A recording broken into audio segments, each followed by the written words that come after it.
Hey, Chris. Hi. Hey, how are you? I know I'm a little bit early. Are you recording now? Yeah, that's fine. Okay. Well, hey, good morning. Thanks for, good to see you. Yeah, thanks for willing to do this. That's one of the things you say, willing to do it. And the thing is like, it's kind of an honor because when I got, when I got your email, the way that you came across and the way you approached me, and I'm sure everybody else, and then I saw how seriously you took what you do and the way you put everything together. I was like, oh my God, this is somebody who's really serious about it. And so it's like an honor. There's no willing to do it. I'm very happy to do it. Oh, great, thank you. Yeah, absolutely. So I could just before getting to Fire Emblem, I can just kind of jump around then with what I ask. Yeah, absolutely. Feel free. And if I, go anywhere and I might go all over the place. So we can, we can try to navigate together. Yeah. Well, so it looks like you started in short film work before voiceover. Um, yeah, pardon me one second. Yeah, I'm originally from Texas, and I think then I got to LA, 2000, 2004, and I think I came out there with the goal that a lot of people have, which is, ooh, I'm going to work in movies, and that would, or TV shows, and that would be a lot of fun. And I did do some of that, but most of it was independent. And you know, I was in LA for 16 years. And there was quite a bit of that. But you slowly realized where I fit in best. And that was, that's a process that takes time. But then I realized it was voiceover. I can just have so much more fun with it. There's so many more things I can play. I actually feel more free. It's more akin to theater, which is, I love that as well. But yeah, that's how I started. And Oh, even earlier before that at home, you okay. know, the way uh, the living room was like my first stage. I think many people say that their home, surrounded by family, that's kind of where they first, the first, I don't know, the performing bug kind of hits them, and it's really the first stage, and that was kind of my case too. So it sounds like you just recently moved from LA then. Yeah. And I think I'm gonna go. I think I might go back. It's crazy how time flies because I'm 38. And yeah, I spent time my most half of my life in Texas, 16 years in Los Angeles, where there were some great. That was a wonderful time. Oh my God! I mean, that was transformative, and I mean that was also a culture shock. Going from a small town in Texas to Hollywood and Los Angeles and everything, and not knowing anyone, Yeah. not knowing anyone, and 16 years there to where the very beginning, having achieved nothing yet, having knowing no one, and then at the end of that 16 years, having some pretty great stuff have happened. Having my network, feeling comfortable there, really feeling like it was a second home. And I love it there, most of it. The only reason that I am not there right now was that I needed a break. Okay. After 16 years, I was just like, okay, some cool shit has happened, uh, you know, and I said, where can I go for like a break, uh, for a breath of fresh air? And I remembered that Seattle was really, really beautiful. So that's actually where I am right now. And it's been three years here, but I very likely will go back to LA at some point. What was the story of how you got into SAG? Great, that's a great question, and I love that you asked that of most everybody. I joined SAG in 2004, right as the dinosaurs became extinct. Yeah, 2004, so however many years ago that was. And it actually was a live action job that got me into SAG, not a voiceover job or anything like that. It was, there was a movie called Flight of the Phoenix, which was a which was released in 2004, but it was a remake of, I think, a 60s movie. And but anyway, this one had Dennis Quaid, it had Giovanni Ribisi, and I was Giovanni's stand-in. So at that time, the unions were still separate at that point. SAG was separate from AFTRA. Um, I was his stand-in and for several days, and that's how I got my SAG card. You could get your SAG card by being a stand-in. Yep. Yeah. So 2004. God, I feel old. I feel old. well, with the speaking of the voiceover community there, who are you close to anybody who does a lot of anime or like animation? I feel fortunate. I feel fortunate. There's people like Bob Bergen. Bob Bergen, one of the top people in our industry. Yeah. He at some point he sort of took me under his wing a little bit. He's great. Every now we had a period where there was a lot of back and forth, and we met for sometimes we would meet for drinks in West Hollywood and stuff. I'd see him at different television academy functions and things like that. Incredibly smart, apart from his talent, he's very smart, and he's a fountain of information, especially for people that are just breaking into it. He is such a great resource. His website, or you can find him on all his social media. But Bob Bergen, shoot, sorry, it's early for me. Gray Delisle, E.G. Daly, Jonathan Freeman. I've worked with Jim Cummings. I mean, there's some of them are friends, and then some of them are colleagues, Right. But it's such a great circle. And I think, again, that can only happen after you dedicate time, and you've lived there for a while, and you've worked with some of these people. But yeah, there's a nice circle of people that I'm happy to call friends and colleagues. So for those who aren't aware, what's the story, or like what did you win an Emmy for? The Emmy was for some stuff that I did on the West Coast. Emmy says hi, by the way. She says hi to everybody. And it was actually our whole team. It was a series of animated commercials that aired on the East Coast in the tri-state area, New York. Can't think of the other states, but it was about fire safety for children. It was done for kids, and it was animated. I think at the time it was animated.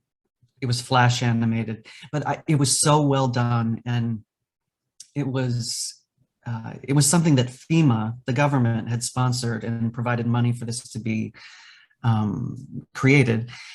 And the purpose of it was, I mean, it was these little commercials, and there were 3, and it taught kids about fire safety, don't play with matches, I mean, things that little kids need to know. And it did it in a fun way with colorful characters and some songs. There were some songs.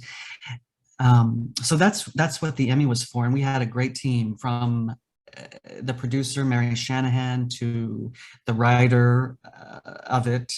I believe Tish Rab, I think was her name. And she actually is the one who writes all of these Dr. Seuss. Oh, I have seen none of them now, but I mean, the current Dr. Seuss books, I guess, that are out, she writes those. okay. So she wrote the script for those. She was great. But I think the single most not important, but a linchpin in that whole thing was a dear friend of mine, Kate Crandall, who was the animation producer on that. And that project was called the Stay Safe Singers.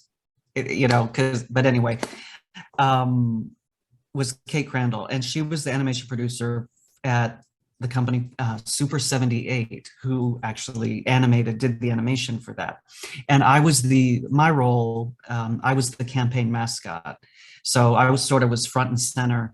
I sort of opened it and closed it with a message, about stay safe, everybody. And so Buzzy was a smoke alarm. Mm-hmm. I don't know if I'm going out of order or making sense, but anyway, but Kate Crandall, I had known from some time at Disney when I actually was working at Disney, not in a talent capacity, but actually as a production assistant. This goes back years, and we got along. I mean, like Forrest Gump says, we got along like peas and carrots. It was great. And the point of it is what I tell people now, anybody that comes to me occasionally for advice or whatever, there are relationships that you cultivate during a career and during your life, just life. And you never know. I mean, try not to burn a bridge, but you never know when these relationships are going to come back around and benefit you in a great way. And the thing about that, this Emmy job, I know Yuri Lowenthal, you had interviewed Yuri Lowenthal, and he had talked a little bit about, and he's in a different echelon than I am, but in any event, he talked about not having to audition for certain roles. And for all the amazing things that this job provided, I didn't have to audition for it. They're like, oh my God, you guys have an Emmy. How did that happen? It was a job I didn't even have to audition for because Kate, I love you, Kate, remembered me from some time at Disney, and she knew some other things I had done. And she said, oh, we need to get Jason for this. And so I will always be grateful because, if not for her, that job wouldn't have happened. Mm-hmm. Yeah, but thank you for asking. Yeah. Well, on the complete opposite side of that, Mm-hmm. has there been a case where you've had to get into a really dark emotional headspace for a voiceover role? Oh God, that's a great question. And you know what? And I'm sorry if I am jumping ahead of you a little bit with maybe a question you might ask, but that question, yes, absolutely. But it's been in a big chunk of what I do is audiobooks as well. So there's games, there's animation, there's interactive exhibits. But I've done about 25 novels for Audible, and I'd love to do more, but I needed to take a break because it takes so long to do those jobs. But I love that work. But most of those books that I've done are for the LGBTQ audience, and there just was some stuff in some of these books. I mean, and I've gotten to work with some really, really great writers. Gosh, one of my favorites is Marshall Thornton. I think because he's an ex-playwright, or he still is a playwright. But the point is the language and the books were so well written. And I'm sure many other people that you've talked with, there's that saying in theater, if it's not on the page, it's not on the stage. Yeah. And it's true of voiceover too. No matter if it's a script for an animated show or it's coming from a book. And but some of these books, they're comedies, they're coming of age stories for people in the LGBT community, or they are full-on farces, slapstick stuff. But the dramas that I have done, those, I reached into darker places. And so it was in the books. It wasn't, I don't think I've had to reach into any dark place for any commercial or game or anything like that. It's been the books, and it's I'm sorry, just taking time to think. And And it's funny because it's not even necessarily that the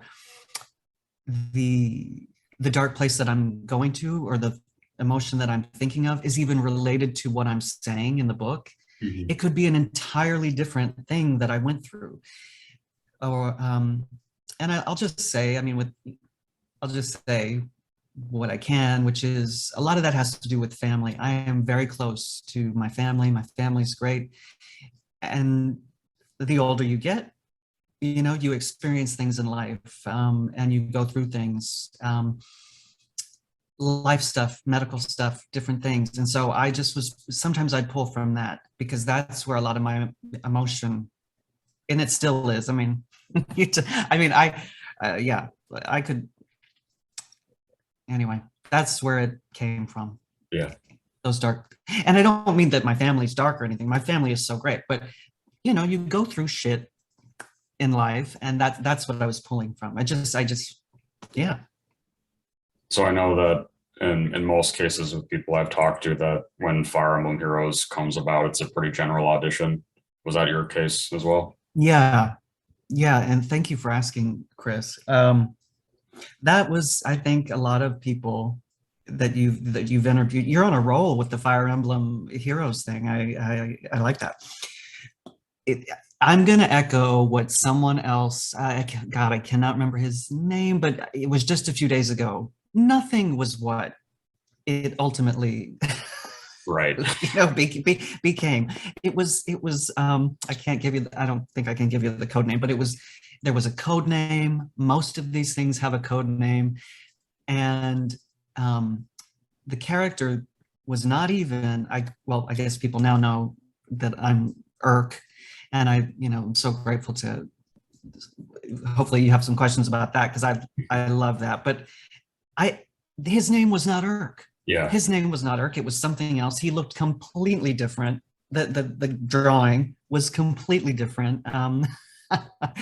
And so was it general? It was, I don't know if that's even the word I would use for me. Pardon me, it's the coffee. I would use the word a little bit confusing. I mean, not in a crazy way, but just a little bit confusing, because I didn't know that it was for Fire Emblem, and I knew it was for a game. And the only problem was I sort of got used to the character that they showed me, and I got used to the way he looked and what those lines were, which the lines for that audition were none of the actual lines. So I got a little bit tied to what that was. And so when I found out that I got it, and then I find out it's a completely different character, a different look, I kind of had to adjust a little bit. Mhm. I'm like, it's like, oh, but I thought I was playing, oh, you know, but then I saw his costume and I'm like, oh, this is even better. And he's got purple hair, you know. Yeah. Was that And a Pat- cape. was Yeah, that sorry. was that Patrick Seitz directing you? Yes, Patrick, the inimitable Patrick. And one of the things, he knew stuff about me, you know, which was great. He knew that I came from a theater background and did theater in Los Angeles and stuff, and other certain things, but that was something I remember he brought up a lot. And I'll echo again what some others had said, that those sessions, I think it might have been one, it might have been two, for sure it was one, but it might have been two. It was so much fun, and it was so low pressure, and just, I don't know, I felt like I knew everybody there, and it was my first time meeting them, you know. But and I'm kind of an open book. I'll say, you know, like, you know, I'm 38 and I've been doing this for a while, and I've worked with some great people, and people that I grew up listening to, and as well as, you know, working with somebody who it was their first job and helping to try to make them feel comfortable. That said, even most of us get nervous. Mhm. I think if you were to ask, and I get nervous, you know, before any before anything. I think it's called performance anxiety or whatever. But it's even if I'm comfortable, even if I know my shit and I feel, you know, it's like going to the doctor's. No one likes waiting. You know, sitting in the waiting room, like, oh God, what's gonna happen? And you just want to get to it, you know. But he is great. Patrick is great, and he's got that deep voice. I mean, he can play these. Oh my God, he's, you know. But he's a great director, and he's an actor's director, which is what I love. And he very rarely would give specific line reads, you know, unless it was, you know, unless you just weren't getting it. And you know, time is money. So if you needed to hit it exactly in a way he wanted, he would tell you. But he was great, and yeah, Well, which it was aspect? his. Was it? Doesn't Wendy Lee also do? Yeah. Okay, yeah, I had Patrick. Yeah. Well, now I don't know if you even know who she is, but ever since about like fall 2021, Caitlin Galt has been the primary voice director for Heroes. Oh, I didn't know that. Thank you. Now I do. I did see. I didn't watch it, but I did see the thumbnail where you had interviewed her, Yeah, and I kept hearing that name, but I do. It makes me want to watch it. So why did she take over? I'm not Is sure. this? I think they just asked her because she had worked with Cup of Tea a lot before. Oh yeah, and they're great too. The people at Cup of Tea, they it does feel like family in a way, at least family for that, however long you're engaged on something. And most of the time everybody gets along. I haven't really had too many negative. Most things have been positive, and happy and easy to do.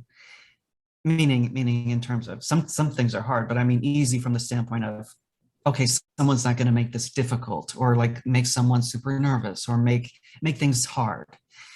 So that's been good. But it does feel like family. And a lot of my jobs of late, including Fire Emblem and some other stuff, Final Fantasy, was done remotely from Right. my booth is kind of like right, all my stuff is right over there. And it was just a cool experience. I love being in other studios, you know. My studio, my stuff is like most of us is pretty soup to nuts. I mean, we've got U87s and Sennheisers, and you know, you have to be able to compete at a certain level, so your gear has to kind of be up to snuff. But it's nice to be in your home studio, but I love getting to get out, Yes. especially after 2 years of the pandemic. You know, the pandemic had everyone isolated, and not me necessarily, but I know a lot of people were really lonely. And as humans, we need that human connection. And so, you know, but I think for voice actors, we were able to make the most of that time. And yeah, it's cool. It's cool to be in your headphones and then be patched in to Los Angeles or New York or wherever it's happening, and hear everybody in the room while you're there in your comfy booth. You know, Yeah. it's fun. Well, it's even cooler now because a lot of the newer cast members that have been recently coming out for Heroes. One of the last people I did, uh, he's in Boston. So Oh wow. there's people that are like all over the U.S. domestically now that are being part of the game. How being part of specifically Fire Emblem? Yeah. How amazing is that? Because I think, I don't know, like even, yeah, well, certainly 2 years ago, but you know, did we think that's what was going to happen? I don't. Right. But it's a great thing. It is a great thing. And there's so much stuff. There's so much stuff happening. I mean, every day. Netflix and these streaming platforms that have been around for, you know, several years, they are really, you know, I was part of one of the first things that Amazon actually ever did, as a studio, Amazon Studios. It was called Grid Smasher, and cast by the wonderful Dawn Hershey. who I don't know if you ever saw when Marnie was here. Oh yeah, I know what that is. Yeah. The English dub, she cast the English dub for that, but Dawn is fantastic, and um, cast me in this thing, Grid Smasher, and it was one of the first things that Amazon had done as a studio that was animated. Unfortunately, it didn't make it to air, but it's amazing where they've gone from then to now. I mean, and the things they're doing are winning Oscars and Emmys, and it's great to see. There's for voice actors specifically, I feel like there's never been a better time. There's so much content that needs good talent. You've got to be good, you've got to be at a certain level. But if you're good, and you can compete, then you've got a shot at some of these opportunities. Right. Yeah. So going back to Urk, what aspects of him could you personally relate the most to? Well, I'll answer the question first, and then if I can just like sprinkle it with some other or neat things about that. Personally, can I relate to him?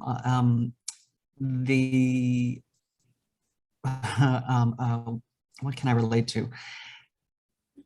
Well, I'll be honest. I mean, I think the first thing, and this came out later. I think I didn't know. I didn't know anything about him before this, because obviously, like I said, they gave me that. I wish I still had it. I probably do somewhere in a file.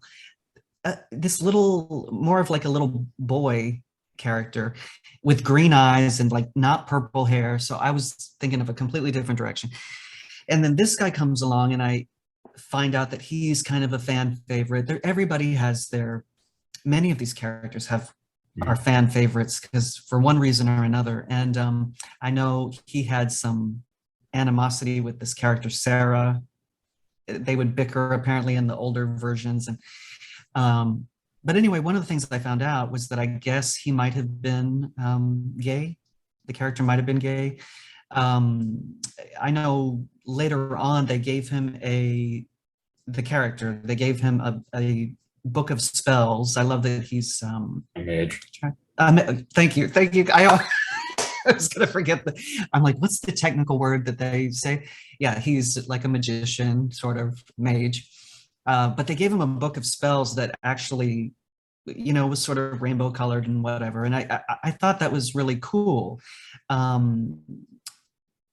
So that, and then I think he is supposed to, and someone can figure it out for me, but I don't know. I think he's supposed to, there is another character that they're very close. And I think it's intimated that they are kind of, more than just friends, and it's another guy. And so that part, that's actually the first thing I can relate to, that I think, Urk is a gay character. I relate to that.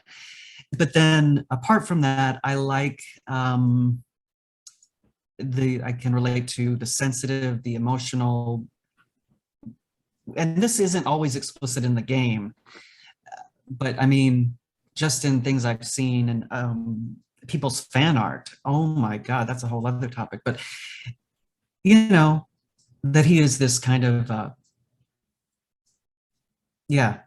sweet and, I don't know, innocent. I don't know. I'm not completely innocent. I'm not completely innocent.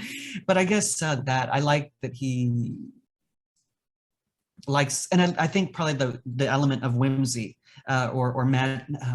I'm not magical as a person, but I am whimsical. I am, I don't know. I'm not saying all that right, but those are the things that, and then his costume.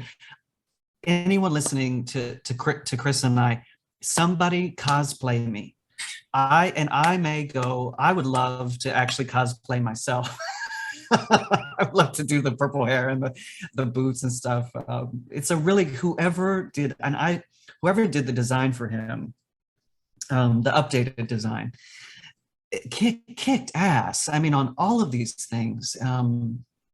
So yeah, I love his look. He's definitely a snappy dress, which you cannot tell today.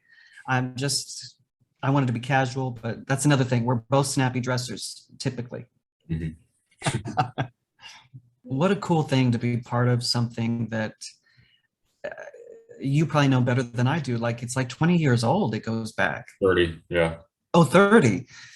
Oh God, yeah. So that was an honor, and it was cool to see how he sort of transformed from the 8-bit graphics and stuff and the, to this more fleshed out, really cool looking character. And I know there were a few people, it made me happy when Nintendo is really great about, when new characters come in, they always have a promo video that kind of shows the new characters. And when that came out, um, that was a really fun morning. I knew it was going to happen because it was on the Fire Emblem has like a schedule sheet or something of what's going to happen, what's going to come out. And I just felt so happy. Like I got a little teary-eyed. I was like, what a cool thing, knowing that it had that fan base. I'm just a piece of it. Mm-hmm. Part of what makes it so great is that character has been in existence for however long, whenever he came in. He came in at which Fire Emblem? I have to double check again. I think the Blazing Blade, or yeah. So however long Urk has been in existence, he's had, as all these characters do, a group of people that like him. And for him to finally have a voice instead of just text, I know people got excited about that, and it was a lot of fun. You had anytime there's an opening night or there's an opening day or a premiere, those are fun days because not every day is like that. You don't always have people going, oh, wow, great job, or I really like this, or how neat, or how cool. And, I don't need that constantly, but as all performers will tell you, it's nice to be appreciated just as it is in life. So Mm-hmm. I guess I can say this. I mean, there was some audition that happened not too long ago, and I'm like, oh, I could tell by the code name. Once again, I'm like, I think this is for Fire Emblem. And I can't say for sure, but I had a gut instinct. I felt like it was like Urk all over again. What I like that they do, Nintendo, and with Fire Emblem, they're constantly adding new and fun characters. And so I would love to come back, Nintendo and Patrick and everybody else, as someone else, something else. It's just, but it has to be a fit, obviously. But I'm just happy and proud to be in it once, and to make such a splash kind of with him, with his magic fireballs and his spell book and his hair, which brings me to your hair, which I told you, I want your hair. I don't know how you make it do what it does. Thank you. Yeah. No, I was gonna say too. Yeah, it would be really, because one of my favorite things in Fire Emblem Heroes is when the characters have fallen versions of themselves. So that'd be really cool if you get. Tell me what that means. I feel stupid, but what does that mean? Oh, the fallen versions of a character is when they get possessed, and they okay. when they turn evil in some kind of way. Oh, okay, gotcha. That'd be really cool to see what happened to him. I that would be very cool. I would love that. But whether it's him or somebody else, I would love to come back purely because it was such a good family. It's like, it was so much fun.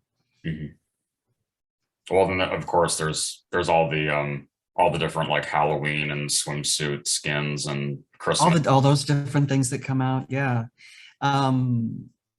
But one thing I just wanted to hit on again was the fan art, which had been happening long before Fire Emblem Heroes, and long before I came in and was lucky to get the role of his voice. But it's continued on since then, and I am amazed. There's a few pieces. Like if you look around, right, you can't see it, but like right around here, there's like a shrine to Jafar, which is my favorite Disney villain. Yeah. And I have a big canvas print of Jafar up here that is, I just like having stuff around me that inspires me. I think most people do. But I want to do something like that with the with the Irk fan art, because there's some beautiful stuff, and the time people take to, it's like you with your research on people that you're interviewing. You can see the blood, sweat, and tears and all the time they take to do it. And some of these are kind of quicker sketches. Some of them are final paintings and renderings. Some look like Picasso did it, Yeah.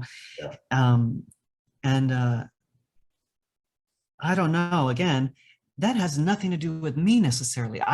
I'm somebody who, a voice actor who auditioned for a role, and I didn't know, like all of us, it was codenamed, and we didn't know what it was at the time, but then something happened, they liked my interpretation, and I got it.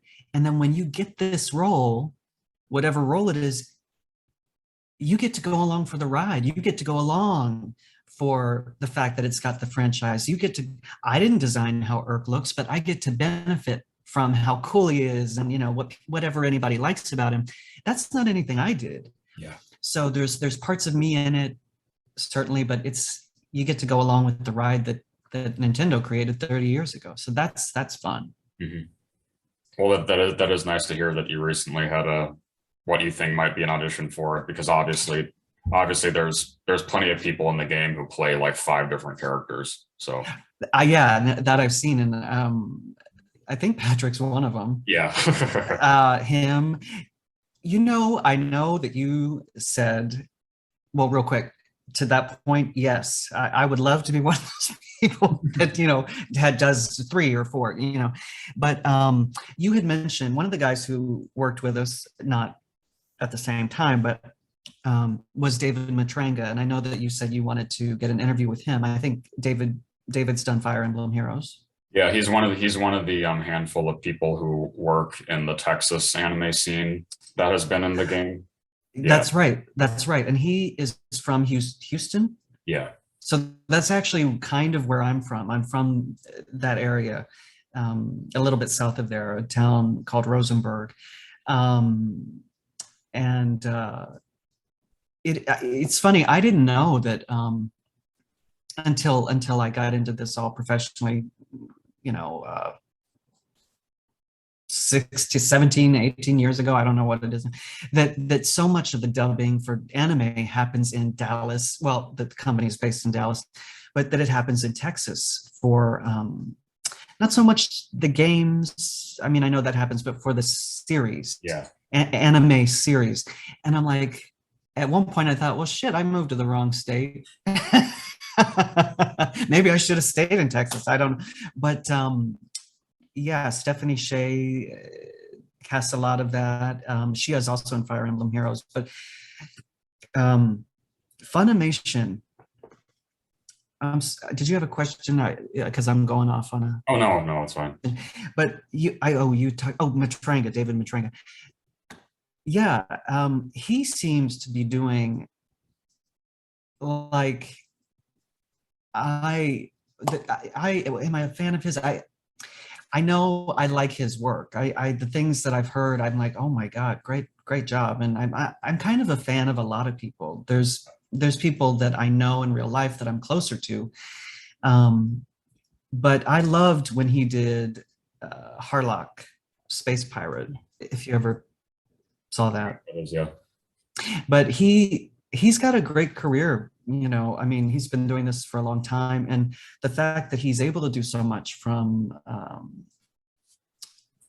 Texas is great, and it's a testament to what some other of your guests have said, which is we really can work from anywhere right now. I mean, some studios will want you in person, and that's fine, because I'm on the West Coast still, even though I'm in Seattle, and a flight to LA is like that.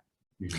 So if I have to be in person, it's no problem. And if I need to be remote, then that's even better, because I can look just like this. And I don't know. I like both. I like when I can just be private in my booth. It's all dark. The only light that I have is from my iPad. And you get to it's what I like about theater too, which I want to kind of get back to at some point, do a little bit more of that and do like a Broadway play or something. I sing you Yeah. know, but I don't sing all the time. So I think musicals are out of the question, and I can't, this white boy can't dance for shit, pardon me, and any young viewers listening. But yeah, that's what it feels like. It feels more like uh, theater, and you're in the dark, and anything can happen, and you can visualize anything. And oh man, I love that. That's my favorite thing about it. You know, I can do so much more than I ever could on camera. You know, I'm 5'7", I always say 5'8" with shoes, and you know, and 145 pounds, and so there's only so much I could do on camera. You know, and there came a point where I just, you know, I never wanted to come out to Los Angeles and be a celebrity. I wanted to come out and uh, get into the industry, get into, you know, and ultimately become a working actor. And at a certain point, I just felt like I didn't like the amount of waiting that it took to do live action. You know, you've really got to be committed to getting there at 6 o'clock and a.m., you know, for early call time, and then waiting, Yeah. like maybe the whole day to shoot your scene or whatever. And I just, at a certain point, I won't name names, but there was a certain point that I just had enough, and I actually left the shoot. That was my one thing where I was unprofessional. I just left because I just was like, screw this. But doing that was actually a good catalyst for me to realize you don't have to do that. Yeah. Do what you are motivated to do. Do what you feel compelled to do, because you'll enjoy it more in the long run. Nobody should do anything, whether it's based in the entertainment world or in any job. Don't do it if you can because you feel you have to. Do it because it's cliche, but you love it, or there's a passion about it, because that's the only way I know. I was saying this the other day to someone, that you'll stay in it. And, you know, again, you know, I got to Los Angeles when I was 19, maybe 20, I don't know. Joined SAG in 2004, and I'm 38 now. Yeah. So, and some of the best stuff for me has happened in the last couple of years. So, you know, the Emmy that we all have, Kate, I love you. The Emmy, some of these jobs, Fire Emblem, Final Fantasy was a great thing to be a part of. Brave Exvius. War of the Visions, Brave Exvius, it's a long title.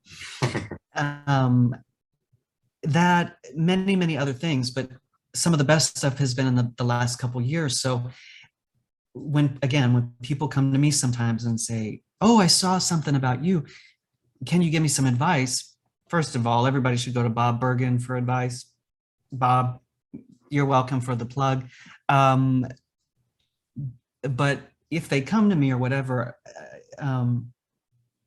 they're like, wow, an Emmy, wow, this, that, or the other. And awards are great, you know, and they're wonderful. But when I pass by this, you know, on the mantle and stuff, or which is where it usually is, it's not right by my desk. But I don't think, oh, wow, how pretty, or how wonderful, or I'm so great, or something. What I look at is never give up. Yeah. Never give up, never, keep going. And it's great when work can be recognized. I think that's really what it means to me. People should never give up if they're passionate about something. Also, stuff doesn't happen overnight for most people. Yeah. You know, for most people. Well, you kind of answered what my final question always is. I always ask. Oh yeah. I always ask what people's legacy is, but you just kind of answered that. So. Oh yeah. Well, yeah. It's funny you said that, but yeah, if I can just expand on it a little, that is kind of what I would want my legacy to be, which is to encourage people to not give up.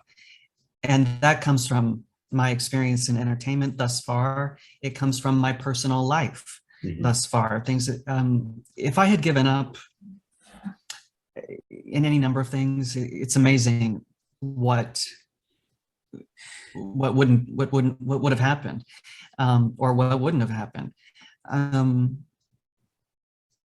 This is crazy if I can add it in, but like, it's weird to bring this up, but it's part of my life.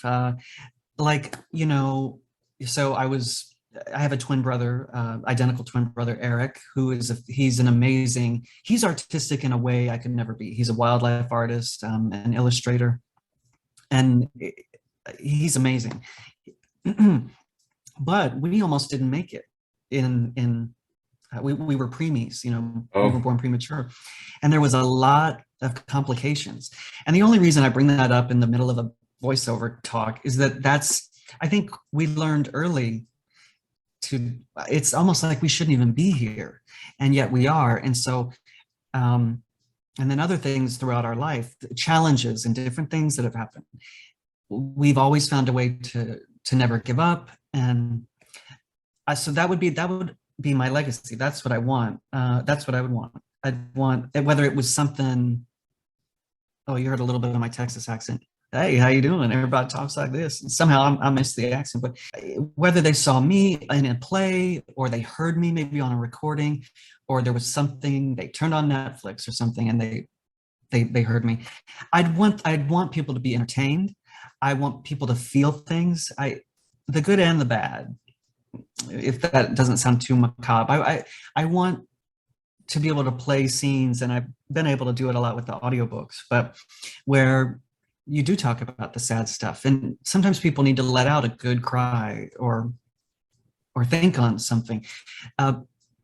That said, I think my energy is mostly geared towards comedy stuff, and I'm very bubbly naturally, and so I want people to feel things. I want people to know that emotions are a good thing. Express your emotions, but ultimately never give up. Never give up, and that's the legacy. Yeah. Okay. Well, thanks. I'm glad that we got to do this. I am so happy that you wrote, and this is like I said, it's an honor. Gosh, thank you so much, Chris. Yeah. Well, I'll be sure to send it to you once I have it up. Oh, okay, great. Okay. Thanks so much. Have a good one. You too. Bye. Bye-bye.